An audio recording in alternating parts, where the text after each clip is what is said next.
how to find blocked people on Facebook. That's what we're going to do in today's video. But first, make sure to like the video, subscribe to the channel, and write down below in the comments section any suggestion or question that you have. Also, make sure to watch our previous videos and tutorials. We have playlists for many apps that were sorted, and let's get started.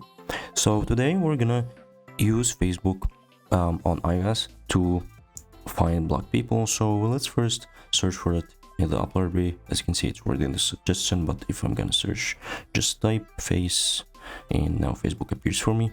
Now here is Facebook, and what we're gonna do now is just go to the menu from the bottom right here, click on it. Here in the menu you're gonna find many options: feeds, friends, groups, marketplaces, and many options that you can choose from. You gotta go to the settings now, either by clicking on the upper right here on the settings icon, or by clicking on settings and privacy in the bottom, and then click on settings.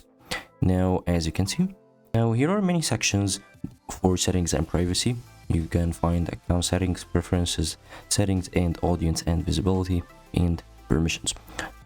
So now we're gonna scroll to audience and visibility, and now we're gonna go to blocking. And here there is the list for the blocked people. As you can see, I haven't blocked anyone yet. And if you want to block anyone, just click on add to block list and type the person's name, or just go to their profile and block them. We're gonna go now to a profile and block it. Now as you can see, I've blocked someone, and now when I go again to blocking list, there is someone here in the blocking list, and when I click unblock, now this person is unblocked. And that's it. It was very simple and very easy. Hope you guys enjoyed the video. Don't forget to like the video, subscribe to the channel, and write down below in the comments section any suggestion or question that you have, and have a nice day.